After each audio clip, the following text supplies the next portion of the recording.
사랑하는 은혜와 진리 장로교회 교우 여러분, 어젯밤도 평안하셨습니까? 오늘도 주님이 원하시는 제자의 삶을 살아감으로 주님을 기쁘시게 하는 우리 모두가 되기를 주님의 이름으로 축원합니다. 오늘 새벽에 만나 본문은 누가복음 7장입니다. 그 중에 36절부터 50절을 제가 읽어드리겠습니다. 한 바리새인이 예수께 자기와 함께 잡수시기를 청하니 이에 바리새인의 집에 들어가 앉으셨을 때에 그 동네에 죄를 지은 한 여자가 있어 예수께서 바리새인의 집에 앉아 계심을 알고 향유 담은 옥합을 가지고 와서 예수의 뒤로 그 발 곁에 서서 울며 눈물로 그 발을 적시고 자기 머리털로 닦고 그 발에 입 맞추고 향유를 부으니 예수를 청한 바리새인이 그것을 보고 마음에 이르되 이 사람이 만일 선지자라면 자기를 만지는 이 여자가 누구며 어떠한 자 곧 죄인인 줄을 알았으리라 하거늘 예수께서 대답하여 이르시되 시몬아 내가 네게 이를 말이 있다 하시니 그가 이르되 선생님 말씀하소서. 이르시되 빚주는 사람에게 빚진 자가 둘이 있어 하나는 500데나리온을 졌고 하나는 50데나리온을 졌는데 갚을 것이 없으므로 둘 다 탕감하여 주었으니 둘 중에 누가 더 그를 사랑하겠느냐. 시몬이 대답하여 이르되 내 생각에는 많이 탕감함을 받은 자니이다. 이르시되 내 판단이 옳다 하시며 그 여자를 돌아보시며 시몬에게 이르시되 이 여자를 보느냐. 내가 네 집에 들어올 때 너는 내게 발 씻을 물도 주지 아니하였으되 이 여자는 눈물로 내 발을 적시고 그 머리털로 닦았으며 너는 내게 입 맞추지 아니하였으되 그는 내가 들어올 때부터 내 발에 입 맞추기를 그치지 아니하였으며 너는 내 머리에 감람유도 붓지 아니하였으되 그는 향유를 내 발에 부었느니라. 이러므로 내가 네게 말하노니 그의 많은 죄가 사하여졌도다. 이는 그의 사랑함이 많음이라. 사함을 받은 일이 적은 자는 적게 사랑하느니라. 이에 여자에게 이르시되 내 죄 사함을 받았느니라 하시니 함께 앉아있는 자들이 속으로 말하되 이가 누구이기에 죄도 사하는가 하더라. 예수께서 여자에게 이르시되 내 믿음이 너를 구원하였으니 평안히 가라 하시니라. 오늘 본문인 누가복음 7장에는 여러 사람들을 대하시는 예수님의 모습이 기록되어 있습니다. 먼저 1절부터 10절에는 자신의 사랑하는 종이 병들자 예수님께 그 종의 병을 고쳐달라고 요청하는 백부장을 대하는 예수님의 모습이 기록되어 있습니다. 이 백부장은 로마 군인입니다. 그런데 결론부터 말씀을 드리면 예수님은 이 로마 군인인 백부장에 대해서 이스라엘 중에서도 이만한 믿음은 만나보지 못하였느라고 칭찬하십니다. 엄밀히 말하면 이 백부장은 이방인입니다. 그러나 예수님의 관점에서 보면 진짜 중요한 것은 그가 어떤 혈통이냐, 어떤 민족이냐가 아니었습니다. 예수님에게 있어서 중요한 것은 그가 어떤 믿음의 행동을 보여주었느냐였습니다. 백부장은 예수님이라면 말씀만으로도 하인을 낫게 하실 수 있다고 믿었습니다. 8절에서 백부장이 한 말은 예수님의 권위를 인정하는 믿음의 고백인 것입니다. 예수님을 믿는 사람은 예수님의 권위를 인정해야 한다는 것입니다. 그 다음 11절부터 17절에는 나인성 과부의 아들을 살리시는 예수님의 모습이 기록되어 있습니다. 이 나인성 과부와의 만남은 우연한 만남이었습니다.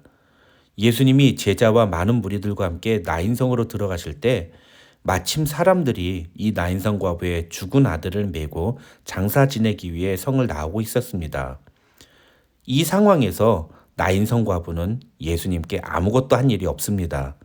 앞선 상황에서는 예수님의 권위를 인정한 백부장의 믿음의 태도가 있었지만 이 나인성 과부의 경우에는 예수님께 그 어떤 행동이나 심지어 말도 한 것이 없습니다.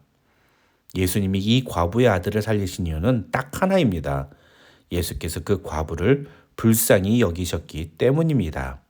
이 나인성 과부에 대한 기록과 뒤에 36절부터 50절에 나오는 바리새인 시몬과 죄인인 여인에 대한 이야기는 오직 누가복음에서만 등장하는 사건입니다.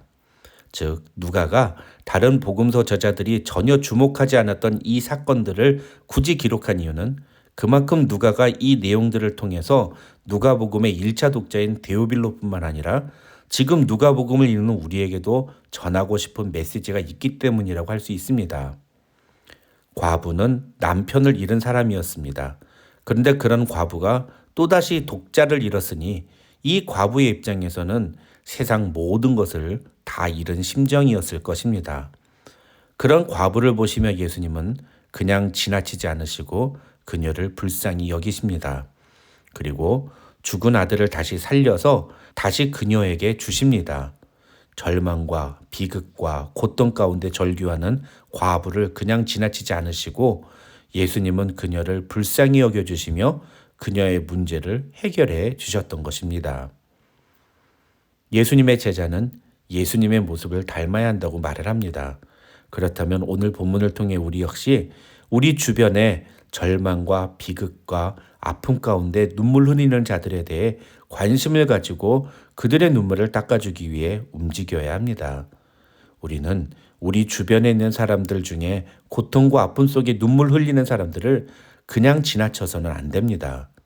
예수님은 소외되고 절망 속에 잠긴 사람을 그냥 지나치지 않으셨습니다. 우리는 예수님처럼 절망 속에 잠긴 소외된 자들에게 관심을 기울여야 합니다. 그 다음 18절부터 35절에서 누가는 세례 요한의 제자들이 예수님을 찾아와 던진 질문에 대해서 예수님이 하신 대답과 그들이 떠난 후에 예수님이 그와 관련하여 무리들에게 하신 말씀을 기록하고 있습니다. 세례 요한은 예수님이 오시리라고 하신 바로 그 메시아가 맞느냐고 묻습니다. 이런 세례 요한의 질문은 우리를 당황하게 만듭니다. 누구보다도 더 예수님에 대한 믿음이 있어야 하는 세례 요한이 아닙니까? 그런데 그런 예수님에게 진짜 메시아가 맞느냐고 묻고 있는 겁니다. 학자들은 세례 요한이 예수님이 진짜 메시아라면 빨리 어둠의 세력을 멸하고 불의한 자를 심판해 줄 것을 기대했다고 설명합니다. 그런데 예수님은 그런 세례 요한을 책망하지 않으시고 자신이 메시아라는 사실을 설명해 주십니다. 그리고 나로 말미암아 실족까지 아니하는 자는 복이 있도다라고 말씀하십니다. 이 말씀은 34절에서 세례 요한과 예수님을 비난하는 유대인들의 태도에 대한 예수님의 답변과 연결됩니다. 즉, 사람들은 예수님을 가리켜 먹기를 탐하고 포도주를 즐기는 사람이요 세리와 죄인의 친구라고 말하는데 예수님은 실제로 그런 분이셨던 겁니다. 예수님이 먹기를 탐하고 포도주를 즐기셨다는 것이 아니라 예수님은 세리와 죄인의 친구가 되셨다는 것입니다. 그리고 예수님은 그런 예수님의 모습을 보고 실족하지 않는 자가 복이 있다고 말씀하시는 것입니다. 그 말은 예수님은 사람들이 기대하는 그런 종류의 메시아가 아니라는 뜻입니다. 예수님은 세례 요한뿐만 아니라 당시 유대인들이 기다리고 있었던 메시아와 전혀 다른 분이셨습니다. 세례 요한은 정의를 실천하는 메시아를 기다렸고 유대인들은 자신들을 로마의 압제에서 구해줄 메시아를 기다렸습니다. 그러나 예수님은 가난하고 소외받고 절망 가운데 빠진 사람들, 세상 사람들이 배척하고 외면하는 그런 사람들과 함께 하셨고 그들의 친구가 되어 주셨습니다.